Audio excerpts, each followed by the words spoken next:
sont aussi aveugles que le reste de la population. Cette invisibilité du changement est l'une des raisons pour lesquelles il y a un pass dans la capitale, en Kinshasa.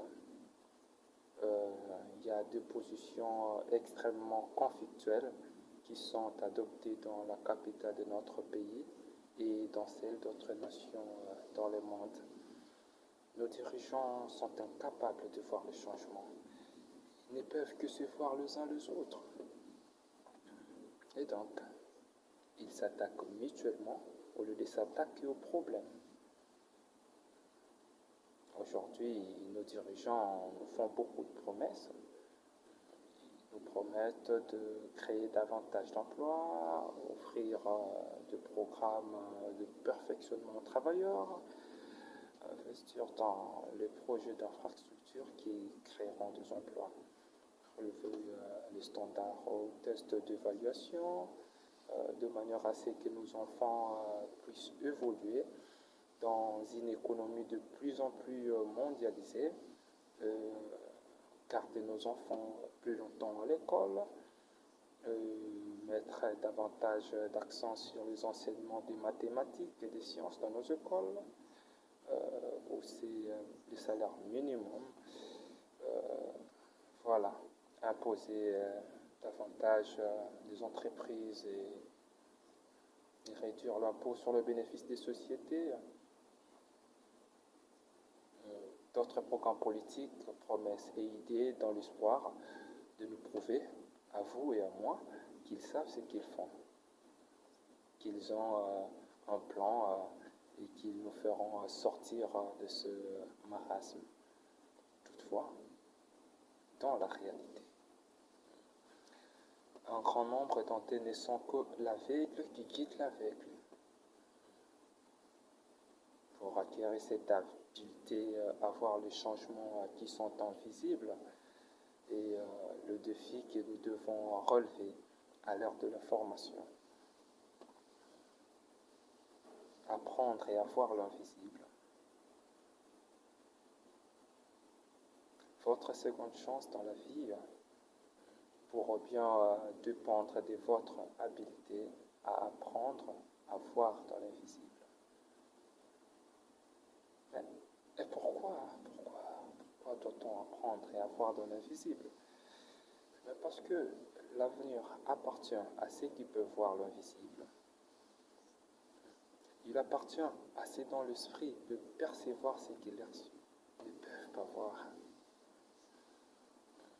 Le cerveau versus l'esprit.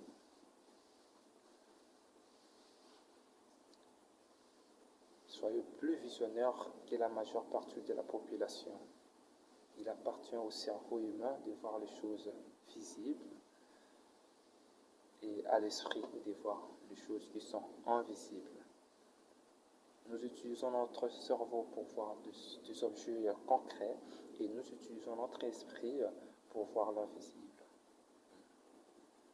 Et l'on ne peut échapper, ça c'est un dicton, l'on ne peut échapper à ce que l'on ne peut pas voir venir. Dans toutes ces allocutions, je peux vous donner un exemple. Pendant les relations qui existent entre les planètes, le cerveau voit la planète, alors que l'esprit humain sent la présence de la gravité. Cette force invisible qui maintient les planètes en orbite. Ceux qui savent, au golf, les joueurs utilisent leur cerveau pour voir la balle, le trou et les ondulations du green avant de frapper un coup roulé. Et le meilleur golfeur utilise leur esprit. Ils sont capables de voir une ligne invisible alors que leur balle roule sur le green et se dirige vers le trou. Il y a les golfeurs qui arrivent à voir cette ligne invisible sont ceux qui remportent le tournoi et qui gagnent le plus d'argent. Pour être trop simple, l'intelligence humaine se situe dans l'esprit et non dans le cerveau. C'est peut-être pour cette raison que beaucoup des intellectuels dans notre pays, ils ne peuvent pas voir, ils ne peuvent pas échapper à ce que nous ne pouvons pas voir. Pendant qu'ils sont là, ils sont à la tête, ils sont les yeux, les garants, sentinelles. Bien qu'ils soient là, le pays ne peut pas bien fonctionner pour autant. Et la majorité des gens sont là utilisant leur cerveau mais pas leur esprit. Les écoles enseignent à nos enfants qu'il n'y a qu'une seule bonne réponse. Lorsque les gens croient qu'il n'y a qu'une seule bonne réponse, cela donne lieu à des disputes ou donne lieu à des désaccords, à des divorces, à des combats, à des meurtres, des procès et de guerres. Les écoles enseignent des réponses que le cerveau peut mémoriser par rapport à des relations que l'esprit peut explorer. Comme le disait mon grand-père, lorsque vous discutez avec un imbécile, cela donne deux imbéciles. Deux imbéciles apparaissent parce que lorsque chacun d'interlocuteurs pense qu'il n'y a qu'une seule bonne réponse. Lorsque le parent et les écoles enseignent aux enfants qu'il n'y a qu'une seule bonne réponse, cela donne naissance à des troubles, à des guerres. Et aujourd'hui, il y a une guerre qui s'ouvre. Les terroristes dans le monde. Un pacte. Nous pouvons combattre le terrorisme. Les terroristes n'ont pas d'aéroport, ils n'ont pas de ville, ils n'ont pas de pays, ils n'ont rien à perdre. C'est pourquoi ils gagnent. Quand nous luttons contre le terrorisme, ce n'est pas contre un pays, mais c'est contre une idéologie. Ils sont moins formés, pendant que nos armées ou le gouvernement dépensent des milliers et de dollars dans des formations militaires et tout. Un petit monsieur mal formé, un terroriste mal formé, peut manipuler une lance-roquette et puis paralyser l'économie mondiale. Au lieu de s'acharner en luttant contre le terrorisme, pensons à la coopération plutôt qu'à la concurrence. Parce que lorsque nous luttons contre ces gens-là, c'est nous qui perdons, parce que c'est dans nos villes que nous combattons avec eux. S'il faut exploser, nous explosons nos villes, nous tuons nos populations. Il faut avoir du courage. Le courage n'est pas dans les cerveaux. Le monde est rempli de cerveaux très éduqués qui n'ont pas le courage de s'aventurer dans l'inconnu ou de prendre des risques. Parce que le courage vient du cœur et non du cerveau. Une seconde chance. Une seconde chance nécessite que l'on connaisse la différence qu'il y a entre le cerveau voit et ce que l'esprit voit. Une seconde chance n'a pas du tout trait d'avoir raison ou d'avoir une très bonne réponse, mais une seconde chance repose sur la capacité d'agir et de faire de rire et de corriger sa trajectoire et de rebondir après un échec jusqu'à ce qu'on réussisse. Malheureusement, ce type de comportement n'est pas considéré comme un comportement intelligent dans nos écoles, dans nos instituts. En fait, c'est exactement le contraire qui est vu comme un comportement intelligent. Il y a ce qu'on appelle le mystère qui entoure l'invisible. Nous continuons de croire qu'il y a 99% de l'univers qui est conçu par l'invisible. Si cela est vrai, alors les êtres humains ont fondé la majeure partie de leur existence sur moins de 1% de ce qui existe. Pas sur ce que nous pouvons voir. Les êtres humains ont toujours été conscients de la présence de l'invisible. pendant de milliers d'années, les êtres humains, partout sur la planète, ils ont senti l'existence et le mystère et les pouvoirs de l'invisible. C'est pour cette raison qu'ils ont idolâtré des dieux, qu'ils ont sanctifié des lieux, qu'ils ont vénéré des formes animales, des symboles et des hommes tels que Jésus, Abraham, Mahomet, Bouddha, etc. C'est à travers ces incarnations physiques que les êtres humains ont puisé dans le mystère et le pouvoir de l'invisible. Bien entendu, lorsque des maladies ont provoqué des épidémies, des pandémies et répandu la mort, les êtres humains se sont lancés dans une chasse ou dans la quête aux sorcières à la recherche de la créature maléfique qui leur apportait tout ce monde. Eh bien, l'invention du microscope a permis à des chercheurs tels que Louis Pasteur de voir l'invisible.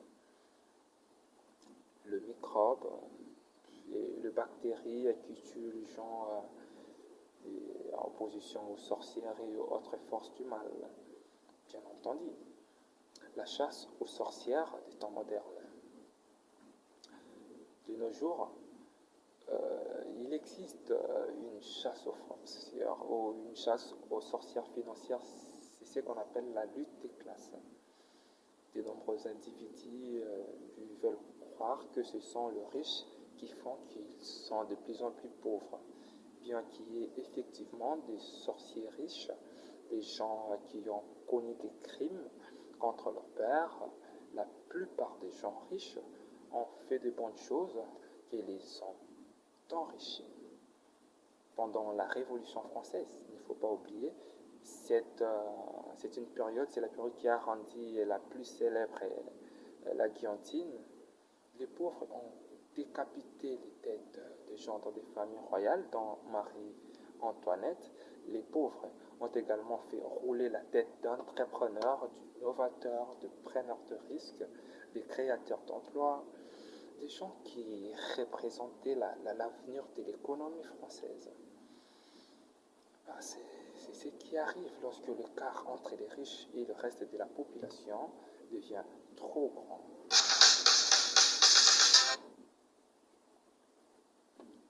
Aujourd'hui, l'économie française ne s'est pas encore remise de ces jours où la guillotine était à la mode. Autrefois, une puissance mondiale, la France est maintenant un État socialiste qui dénigre toujours le désir d'être riche. Est-ce que l'Amérique se trouve à l'aube de l'agitation civile de l'élite des classes? Bien entendu, si les pauvres et la classe moyenne continuent de mettre leurs problèmes sur le dos des riches, l'écart entre les riches et le reste de la population ne fera que grandir pendant l'ère de l'information. Pourquoi? À mon avis, il y a deux raisons. La première raison, c'est les riches peuvent cacher les richesses dans le royaume de l'invisible. Eh bien, les riches disposent tellement des ressources pour déplacer leurs richesses. Lorsque le riche déplace les richesses, moins d'argent est investi dans l'économie, ce qui rend la vie plus difficile pour le pauvre et la classe moyenne. Eh bien, il y a un grand nombre d'entreprises telles qu'Apple, elles gagnent de milliards de dollars à l'extérieur des États-Unis et cet argent n'y revient même pas aux États-Unis. Elles gardent cet argent à l'étranger et légalement, justement parce que la loi sur l'impôt de société à États-Unis prélèverait un fort pourcentage de ces gains. Si les taux d'imposition des sociétés étaient réduits, il serait probable que davantage l'argent revienne aux États-Unis et qu'il y aurait une hausse de la prospérité. La seconde raison, on peut dire l'individu qui est en colère contre un riche, aura plus de difficultés à voir ce que les riches font pour devenir riche. Si je suis en colère, je serai moins apte à voir ce que font les riches. Bien entendu, c'est ce que nous pensons vraiment, parce que vous ne verrez qu'avoir un seul côté de la médaille. Pour avoir la possibilité de vous prévaloir d'une seconde chance dans la vie, il est important que vous compreniez ce que font les riches pour être riches. Eh bien, la colère ou la jalousie vous aveugleront. La connaissance permet aux gens de voir, et la colère et l'ignorance provoquent la cécité. Eh bien, l'évolution de richesse, nous en parlons sur ces points. Ouvrez grandement vos oreilles pour mieux comprendre ce qui creuse l'écart entre les riches et le reste de la population. Il est utile de se pencher sur l'évolution de richesse au fil de 4 heures qui ont jalonné l'histoire de l'humanité. L'ère de chasseurs-cueilleurs, l'ère agrare, l'ère industrielle et l'ère de l'information. L'ère de chasseurs-cueilleurs. Bien, pendant l'ère de chasseurs-cueilleurs, les êtres humains, ils étaient égaux, ils formaient une société à classe unique, il n'y avait pas de riches, ni de classe moyenne, ni de pauvres. Les chefs de la caverne, ou de la hutte, ou de la tente, n'avaient pas le courant chaude ou froide. Le chef n'avait pas de jet privé. C'était le véritable communisme. Tout le monde vivait sur un pied d'égalité dans une même commune, une même tribu, une même collectivité. Personne ne possédait quoi que ce soit. Le chef vivait, mangeait et voyageait. Exactement comme le reste de la population ou les autres membres de la tribu. Le chef n'avait pas accès à de meilleurs hôpitaux, les enfants du chef n'allaient pas dans de meilleures écoles. Les choses étaient équitables et les gens étaient tous égaux.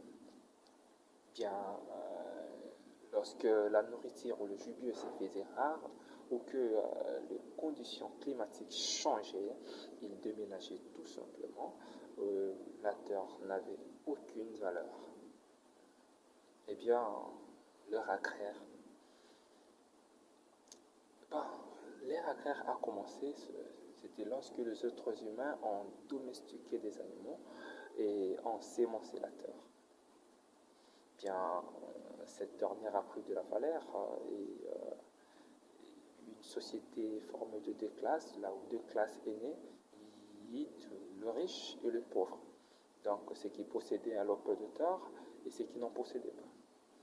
Eh bien, le mot immobilier en anglais, real estate, tire son origine de l'expression espagnole qui signifie propriété royale. Eh bien, le mot anglais peasant est dérivé du mot français pays, peasant, qui signifie personne de la terre. Eh bien, la terre a désormais de la valeur. Les concepts de l'impôt et du contribuable apparaissent. Eh bien, le paysan paye un impôt pour le privilège de vivre et de travailler sur le terre du roi. En échange, le roi promettait aux paysans de leur protéger des autres rois. Eh bien, pour garder le paysan sous son contrôle, le monarque, il octroyait de grands lopins de terre à ses amis que l'on appelait des barons et des lorgnes. Eh bien, c'est de là que vient le mot anglais landlord, qui signifie notamment propriétaire de terrain. Eh bien, ces derniers possédaient ou percevaient les impôts qui provenaient de paysans, et avec ces impôts, les rois et ses lords pouvaient se permettre de vivre dans des châteaux, alors que les paysans vivaient dans de masures. Voilà. les nobles, voilà, les lords montaient de chevaux et le paysan allait à pied, comme ça.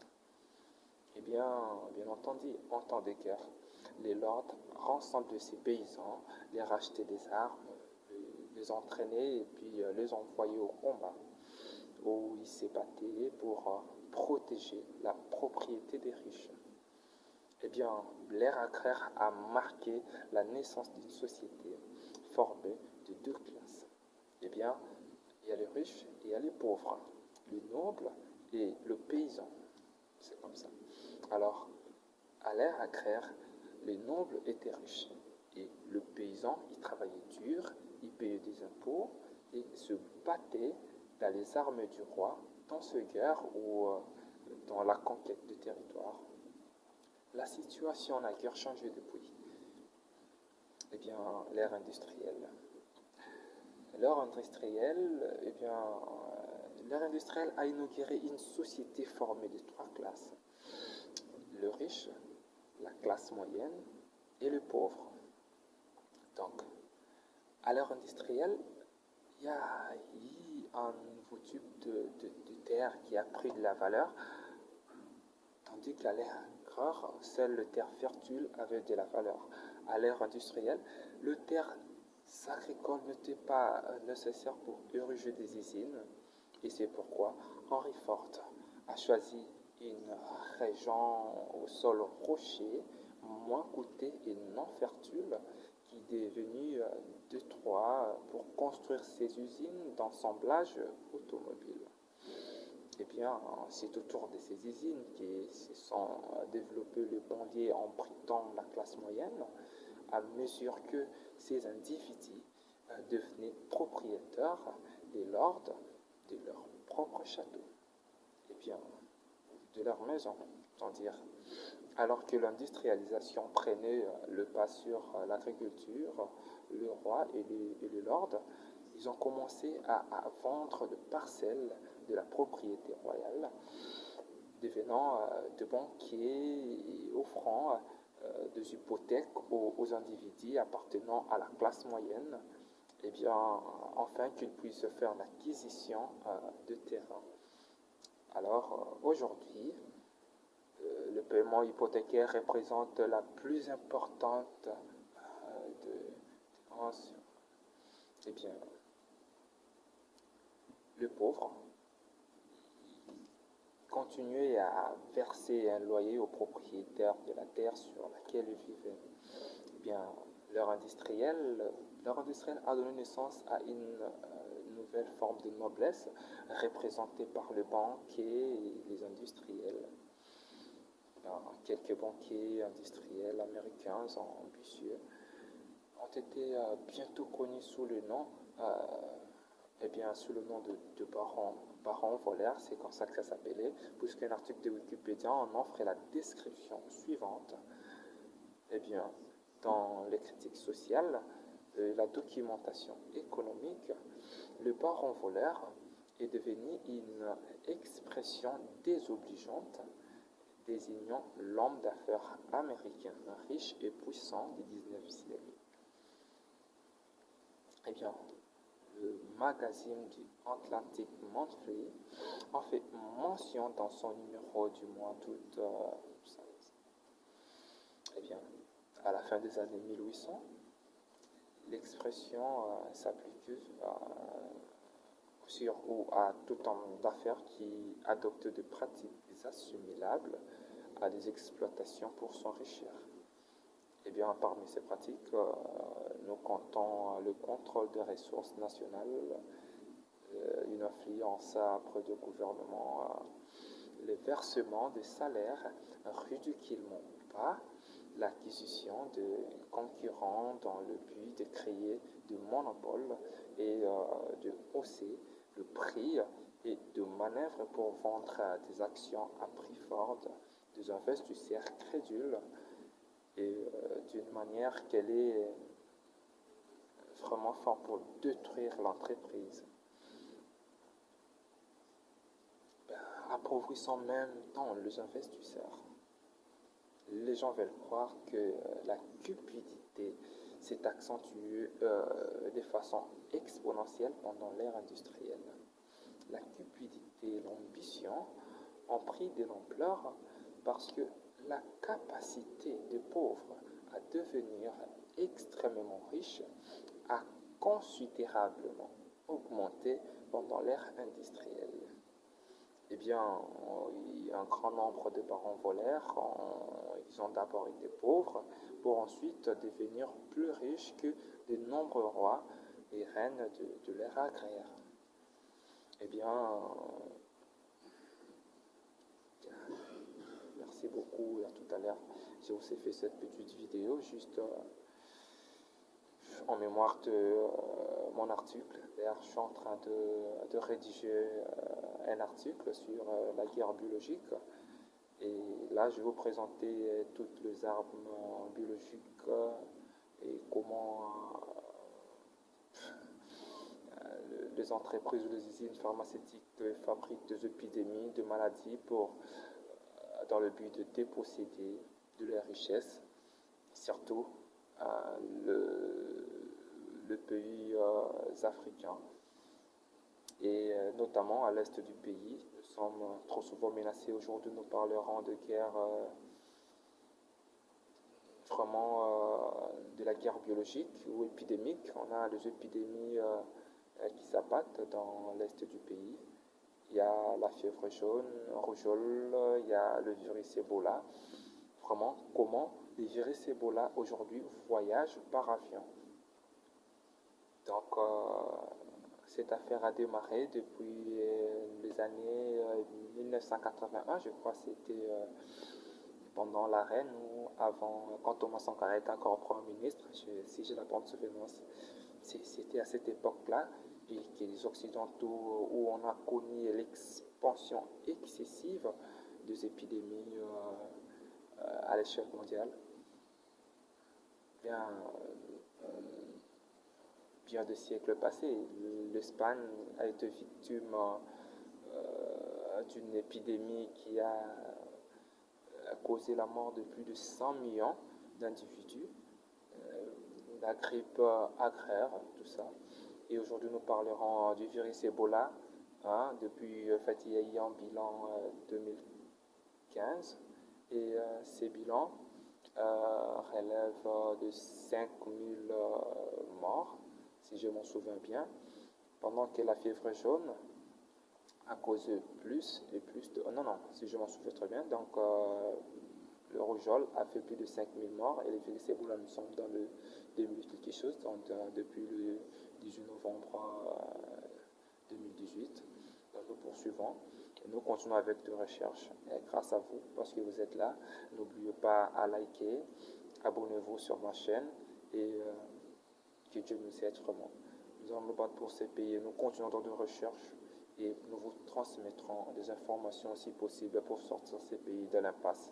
Sinon, s'attacher aux politiques, celles de politiques ne pourront régler le problème de ces pays. Il ne faut pas oublier quand on dit que nous ne reconstruirons pas ce pays avec les politiques seulement, mais avec la base, en compagnie à deux élites fort conscients et probables. Merci, coup de chapeau. N'oubliez pas de cliquer sur la cloche. Je vous remercie. Merci.